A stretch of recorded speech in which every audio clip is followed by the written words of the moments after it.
The cabin stood alone at the edge of the forest, far from paved roads, cell towers, or any sign of help. It was small, old, and constantly creaking under the pressure of winter winds. For most people, it would have seemed like a terrible place to live. For her, it was the only place left. She had chosen isolation on purpose. After years of moving from one temporary shelter to another, the quiet of the woods felt safer than crowded rooms and locked doors. The cabin wasn't much, just one main room, a wood stove, and walls that barely held back the cold. But it was hers. What no one could tell by looking at the cabin was that it wasn't the whole story. Because beneath the wooden floor, hidden from sight, there was something else.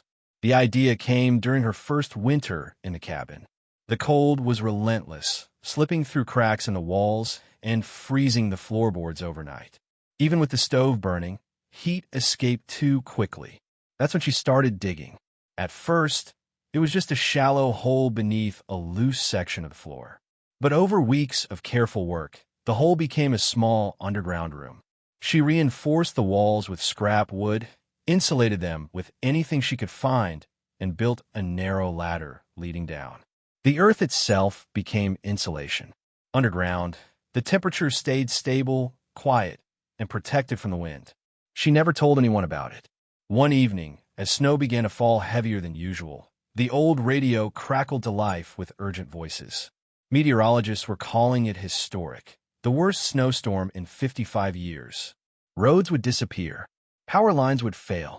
Temperatures would drop far below normal. Authorities urged people to evacuate. She listened carefully, then turned the radio off. Evacuation wasn't an option. There was nowhere to go, and no one coming for her. Instead, she began preparing the cabin and the hidden room below it. By morning, the world outside was unrecognizable. Snow piled higher than the windows. Wind howled like something alive, slamming against the cabin walls. The stove struggled to keep up, and the cold crept in faster than before. Then the power failed. She didn't panic. She opened the floor hatch, climbed down the ladder, and sealed the opening above her. Underground, the air was still. The walls were warm compared to the frozen chaos above. As the storm raged on, the cabin groaned under the weight of snow. Down below, she waited. Hours turned into days. Above her, the snowstorm buried the cabin almost completely. Temperatures outside dropped to levels the region hadn't seen in decades.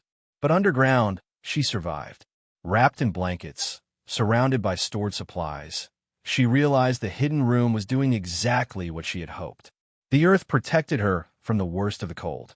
While the world froze, she stayed warm. She didn't know how long the storm would last. All she knew was that without the room beneath the cabin, she would never have made it this far. On the third night underground, she heard it. A deep, muffled crack echoed through the ceiling of the hidden room. Snow shifted. Wood strained. The cabin above was under more pressure than it had ever been designed to handle. She froze, holding her breath. Another sound followed, something collapsing, slow and heavy. The weight of the storm was changing the cabin's shape, bending it inch by inch. She imagined the roof sagging, the walls bowing inward. Down below, she moved her supplies closer, just in case the ladder became unreachable. The radio was silent now. No updates, no voices, just the occasional hiss of dead air. She checked her watch repeatedly, marking time because sleep came in short, nervous bursts. The hidden room stayed warm, but the fear didn't. She thought about what would happen if the cabin collapsed completely. The underground room was strong, but it wasn't built to hold the full weight of a buried structure. Every groan above made her grip the flashlight tighter. Still, she reminded herself why she built this place, to survive when everything else failed. Then suddenly the wind stopped. No howling, no creaking wood, just an unnatural quiet. Snow still pressed above her, but the violence was gone. She waited another full day before climbing the ladder. When she pushed the hatch open, it barely moved. Snow had sealed the cabin shut. Light filtered through cracks in the walls, pale and blue. The stove was buried. The door was gone. The cabin had survived, but just barely. She used her hands, a shovel, and pure determination to carve a narrow tunnel out. Every scoop of snow felt heavier than the last. The cold bit at her fingers, but she didn't stop. When she finally broke through to open air, she gasped. The cabin was almost invisible, swallowed by snowdrifts taller than the roof. Trees nearby were bent or snapped. The forest looked wounded, but she was alive. She stood there shaking, not from cold, but from the realization that the hidden room had saved her life. Days later, rescue teams reached the area. They were stunned to find anyone still alive so far off the grid. When they asked how she survived, she simply said she stayed underground. They looked at the small cabin and couldn't understand. She never showed them the hidden room. Because some shelters aren't meant to be found. They're built quietly, patiently, long before disaster arrives. And they only reveal their purpose when it truly matters. After the rescue teams left, the silence returned, but it felt different now. The forest was damaged, the cabin scarred, yet the danger had passed. She stayed, answering only what she had to, keeping details vague. People asked questions she didn't want to answer. Why hadn't she left? How did she survive the cold? What was she doing out there alone? The days that followed were slow and physical. She shoveled snow from the roof, patched broken boards, and rebuilt parts of the cabin that had nearly failed. Every repair reminded her how close she had come to losing everything. At night, she returned underground. The hidden room felt even more important now, not just as a shelter, but as proof that preparation mattered. While others had relied on forecasts and help, she had relied on structure, patience, and the ground beneath her feet. News of the storm traveled fast. So did rumors. People in nearby towns talked about a woman who survived alone, off-grid, during a once-in-a-lifetime blizzard. Some exaggerated. Others doubted the story entirely. A few became curious. She noticed unfamiliar footprints near the tree line one morning and felt a quiet warning rise in her chest. Curiosity could be dangerous. Attention even more so. That night, she secured the floor hatch carefully, just like she always had. Lying underground, she thought back to the moment she decided to dig. It wasn't fear that pushed her, it was experience. She had learned, over time, that systems fail. Promises break. Help doesn't always arrive. The hidden room was her answer to that reality. Not a bunker, not a fortress, just a place that worked when everything else stopped working. As February approached, new storms appeared on the forecast. Not as powerful as the last one, but still dangerous. She listened closely, watching the sky, reading the land the way she always had. This time, she wasn't afraid. She had tested her shelter against the worst winter in 55 years and survived. Whatever came next, she knew exactly where she would go when the snow started to fall. Beneath the cabin, beneath the storm, safe. One afternoon, while hauling firewood from the edge of the forest, she noticed fresh tracks in the snow. They weren't hers. The prints were recent, deep, and deliberate. Someone walking slowly, carefully. She froze. The trail didn't lead directly to the cabin, but it passed close enough to make her uneasy. Out here, visitors were rare. Unexpected ones were never good. That night, she double-checked every latch, every board, and every weak point in the floor before sealing the hatch and climbing down. Underground, the hidden room felt different. She turned off her lantern and sat in the dark, listening. Sound traveled strangely through the earth. Muted footsteps, the faint crunch of snow, a distant knock of wood against wood. Someone was outside. Her heart pounded as she stayed perfectly still. Whoever it was walked around the cabin, paused, then moved on. Minutes felt like hours. Eventually, the sounds faded into the forest. She didn't come back up until morning. The encounter forced a decision she had avoided for years. Surviving the storm was one thing. Being discovered was another. If people learned about the hidden room, it wouldn't stay hidden for long. Curiosity could turn into demands. Demands could turn into danger. So she chose invisibility. She removed anything outside that hinted at long-term survival. Supplies stayed underground. The cabin above became simpler, quieter, almost temporary in appearance. What mattered was what lay beneath. Over time, the cabin became less of a home and more of a shell. A place that suggested fragility instead of preparedness. To anyone passing by, it looked like it barely survived the storm. That was intentional. Below it, the hidden room grew more organized, more efficient. She improved insulation, rearranged supplies, and reinforced the ceiling just enough, without leaving evidence above. If the worst happened again, she would disappear underground without a trace. As winter slowly loosened its grip, she spent more time outdoors, watching snow melt into the soil that had protected her. The earth didn't promise safety, but it delivered stability. Storms would come again. People would pass through again. But now she understood something clearly. Survival wasn't about strength or luck. It was about planning for the moment when everything else failed. And when that moment arrived, she knew exactly where she belonged. Under the cabin, underground, out of sight. When spring finally arrived, it didn't feel like freedom. The snow retreated slowly, revealing broken trees, collapsed fences, and scars across the land. The forest was quieter now, as if it hadn't fully recovered from the winter. She expected relief. Instead, she felt alert. Extreme weather had changed something in her. The storm proved that comfort was temporary, but preparation lasted. She kept the hidden room stocked, clean, and ready, even as flowers began to appear above ground. A government truck arrived one morning, crawling along the damaged trail. Two officials stepped out, checking names off a clipboard.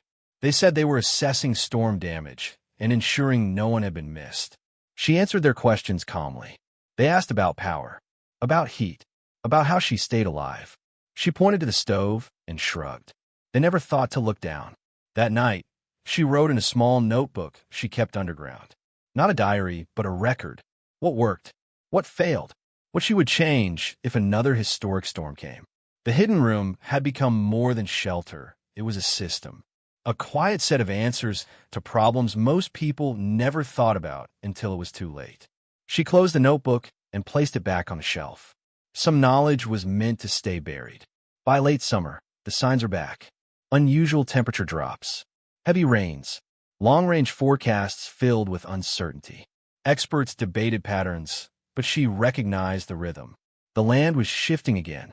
She repaired the hatch seal, checked ventilation, and rotated supplies without urgency. Fear no longer guided her actions. Experience did. If the worst returned, she wouldn't scramble. She would descend. On a quiet evening, as clouds gathered low over the trees, she stood inside the cabin and looked at the floor one last time. To anyone else, it was just old wood and worn nails. To her, it was the line between exposure and survival. She closed the hatch gently, testing the latch, feeling the solid reassurance beneath her hand. Whatever came next, snow, wind, or silence, she was ready. Because when the world above became unlivable, she already knew where safety lived. The warning came earlier this time. Weather reports spoke of instability, of patterns repeating faster than expected. Another major system was forming far north, pulling cold air south with alarming speed. Some called it coincidence. Others called it unprecedented.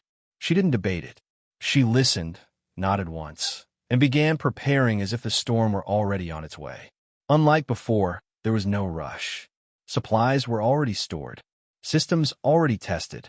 She moved through the cabin with calm efficiency, reinforcing weak boards and clearing anything that might shift during heavy snowfall. Down below, the hidden room waited, unchanged, reliable. She added one final item to the shelves, a second lantern.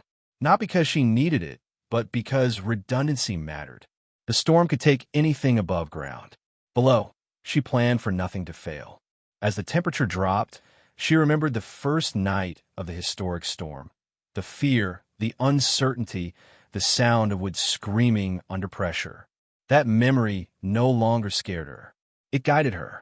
She understood now that survival wasn't dramatic. It was quiet, repetitive, and often invisible. The hidden room didn't fight the storm. It simply ignored it, and that made all the difference. Snow began to fall just after midnight. She waited longer than last time, listening as the wind rose and the cabin responded with familiar creaks. When the cold finally pushed through the walls, she opened the hatch. The descent felt routine now. She sealed the door above her, checked airflow, and turned on the lantern. The earth embraced the room with steady warmth, unchanged by the chaos forming overhead. Once again, she was beneath the storm. Hours passed, then a full day. The storm above was strong, but it wasn't terrifying anymore.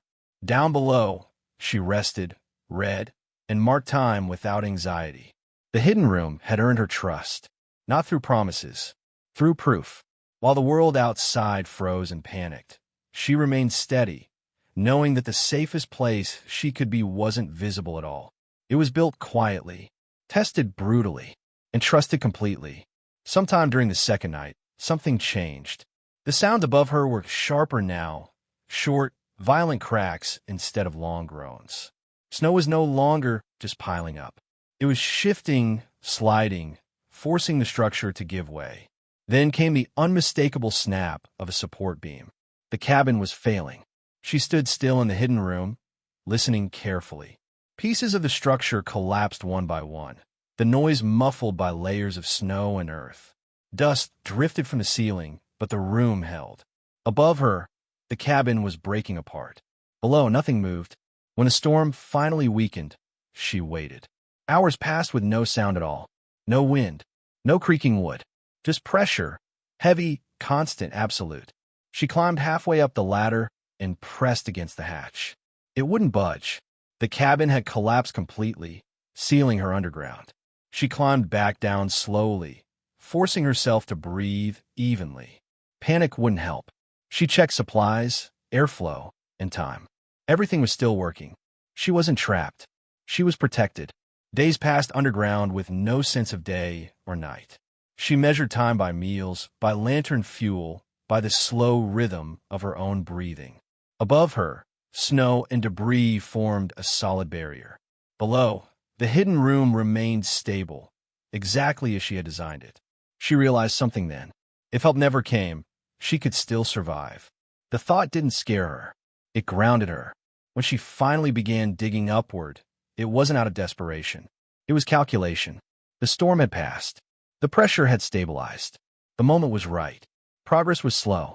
Every inch of compacted snow and broken wood resisted her, but eventually light broke through, a dull, gray glow filtering down. Cold air rushed in. She made it back to the surface. What greeted her was emptiness. The cabin was gone. Not damaged. Not partially standing. Gone. Reduced to splintered wood buried beneath snow and ice. The place that once hid her shelter no longer existed. She stood there in silence, surrounded by wreckage. Yet she was alive, unhurt, warm. The hidden room had outlasted the cabin itself, and for the first time, she wondered if it was time to stop hiding it. With the cabin gone, the land felt exposed. There was no familiar shape in the clearing anymore, only broken boards, half-buried tools, and the open sky above her. For the first time, the hidden room was no longer hidden. She marked the entrance carefully, covering it just enough to protect it, but not enough to pretend it didn't exist. Without the cabin, the underground space had become her true home, and now it stood alone. As days passed, she gathered what remained usable from the wreckage. Each piece of wood she salvaged forced the same question back into her mind. Rebuild the cabin, or walk away. Rebuilding would mean returning to invisibility.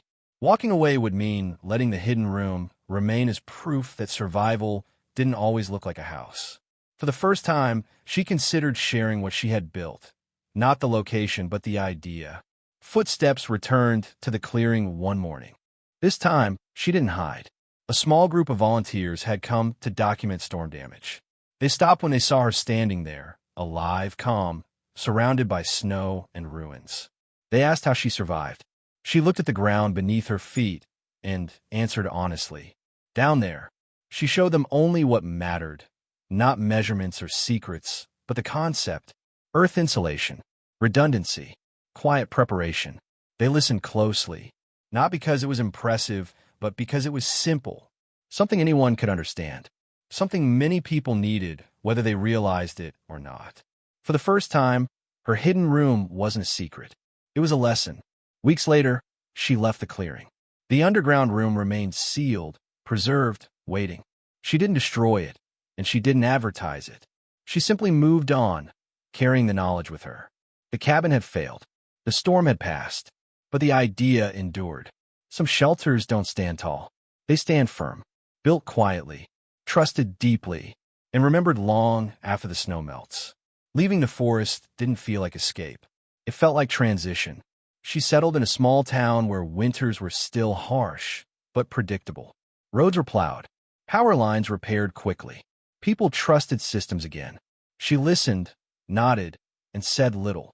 What she carried with her couldn't be seen, but it changed how she looked at everything built above ground.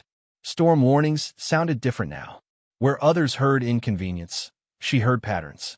Where they saw rare events, she saw signals. She followed forecasts closely, not with fear, but with attention. She noticed how often once in a generation storms were happening, how often records were being broken, and how few people were truly ready.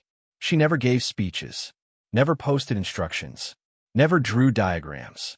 Instead, she shared ideas and fragments, over conversations, during repairs, while helping neighbors prepare for winter.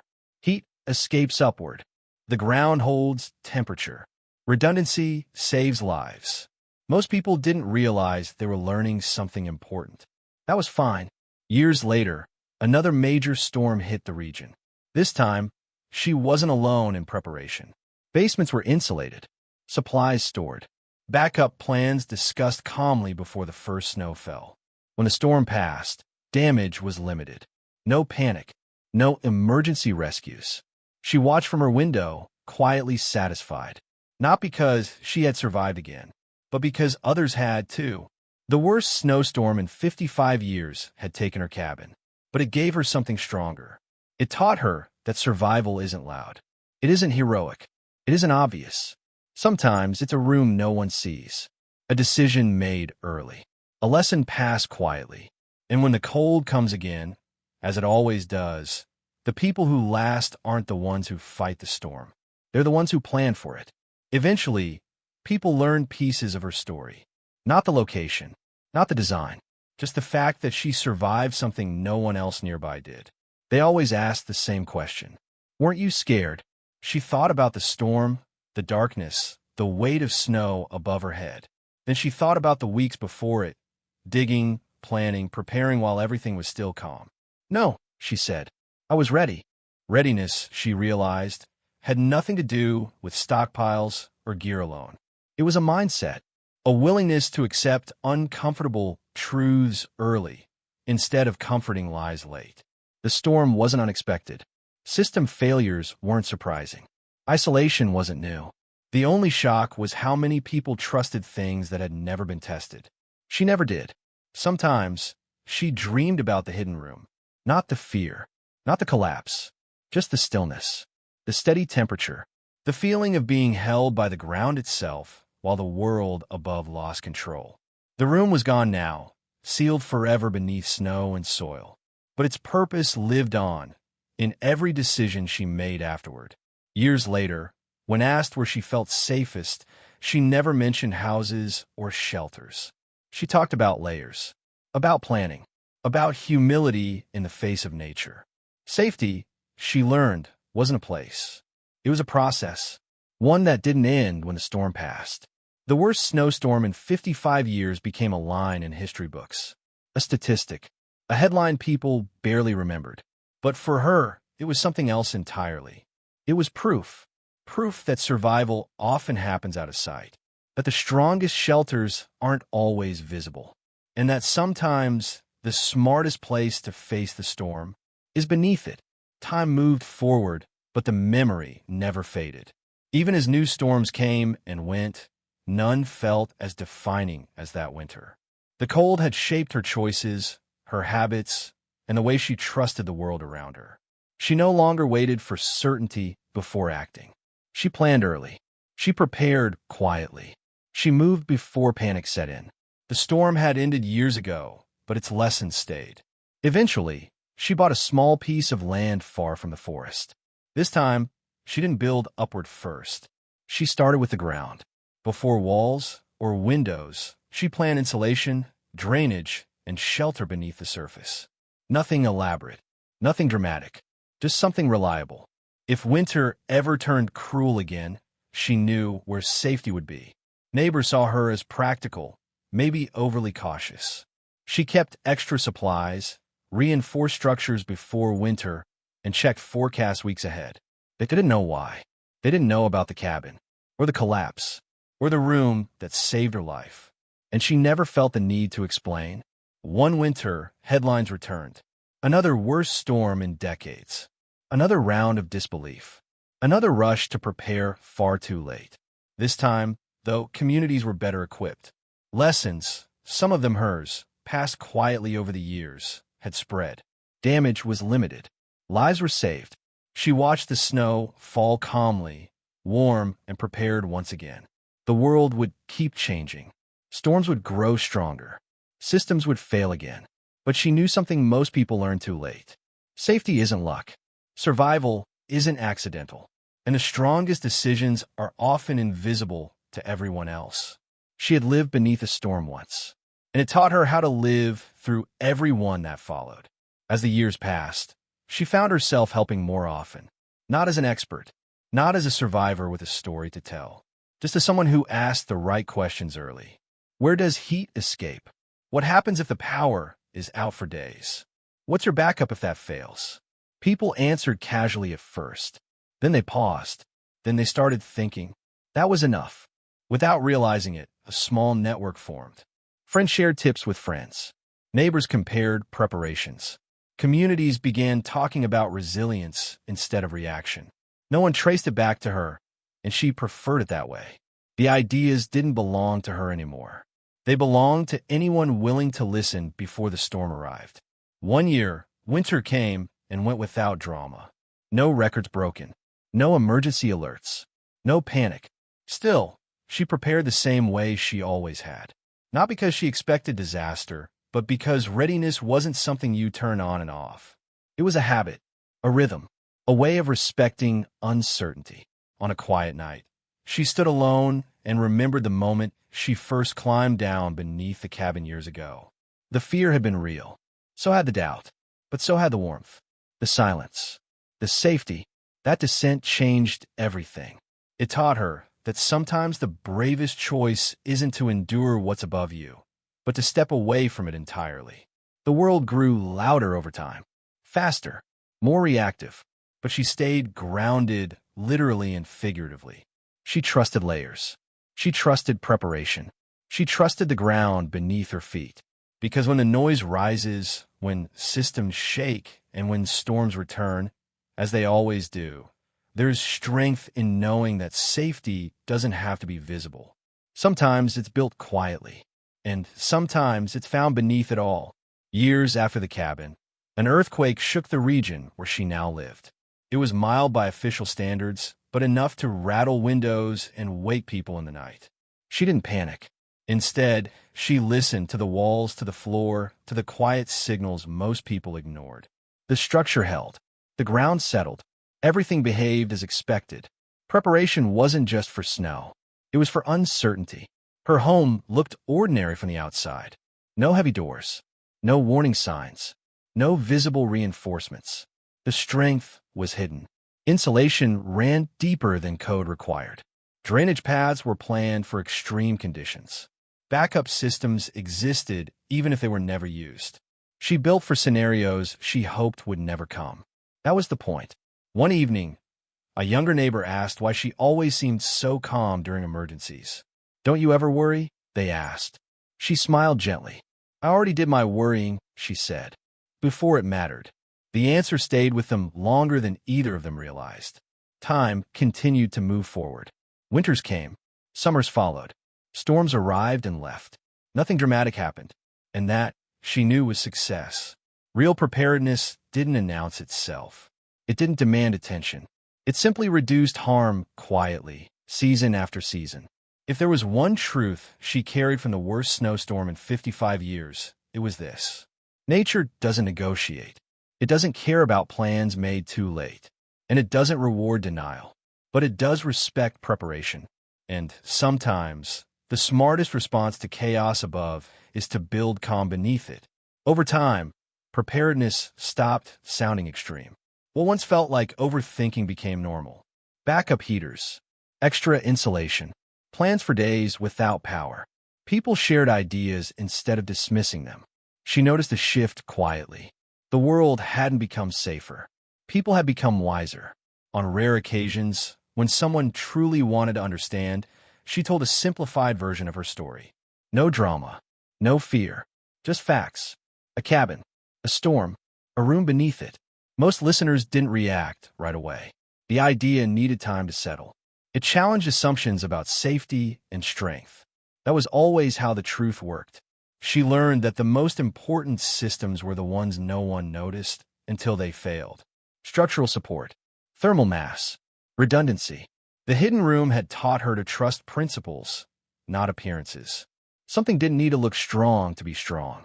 It needed to function when tested. One winter passed without storms. Then another. People relaxed again. Supplies dwindled. Plans were forgotten. She didn't judge. She understood how easy it was to forget discomfort once warmth returned. She kept preparing anyway, not out of fear, out of respect for reality. Sometimes, she wondered if she would be the only one ready when the next major event arrived. The thought didn't trouble her. Being prepared alone was still better than being unprepared together. She had learned that lesson under tons of snow, in silence, beneath a collapsing cabin, and she would never forget it. The forecasts were clear, but enthusiasm was low. Another cold front, another warning. People shrugged it off, tired of alarms that rarely matched reality. Stores stayed stocked. Schedules stayed full.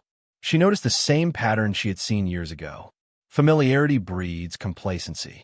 So she checked her systems, reviewed her plans, and waited, without announcing anything to anyone. Before the snow arrived, subtle signs appeared. The ground froze earlier than expected. Wind patterns shifted. The air carried a sharpness she recognized instantly. These were not dramatic signals. They were precise ones. She trusted them more than headlines. The storm didn't start with snow. It started with silence. Lights flickered across town, then disappeared entirely. Phones lost signal. Roads iced over before plows could respond. Confusion spread faster than the weather itself. Inside her home, nothing changed. Backup systems engaged. Heat stayed steady. Time slowed. As snow finally fell, thick and relentless, she watched from a warm, quiet space. Not underground this time, but protected by the same principles she had learned years earlier. Layers, redundancy, insulation, patience. The storm raged outside, loud and dramatic. Inside, it barely existed. When the storm passed, people were shaken but safe. Damage was limited. Recovery was quick. She felt a familiar calm settle over her. Not relief, not pride, just confirmation. The lessons from a hidden room beneath a cabin had scaled, adapted, and endured. They no longer belonged to one place or one storm. They belonged to her way of living. People often imagine survival as something dramatic. Last-minute rescues, heroic decisions, moments of panic turned into triumph. She knew better. Real survival happened earlier. In silence. In choices no one applauded. It was built into foundations, habits, and quiet preparation long before danger arrived. The worst snowstorm in 55 years was no longer a threat in her life. It had become a teacher. It taught her that nature doesn't need to be conquered, only respected. That fighting the environment often fails, but working with it creates resilience. The ground had protected her when nothing else could. She never forgot that. She never wrote a book, never claimed credit, never became a symbol. And yet, her influence existed in small, invisible ways. Homes built smarter, people thinking earlier, communities reacting less and preparing more. A legacy doesn't always need recognition. Sometimes it only needs continuity. Years later, as snow drifted softly outside her window, she watched without tension. The sound was familiar, almost comforting. She knew what to do. She always had. The storm no longer represented danger. It represented a test she had already passed.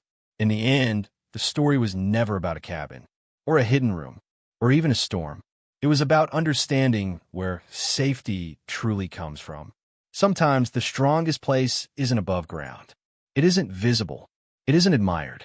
Sometimes the safest place to face the storm is beneath it,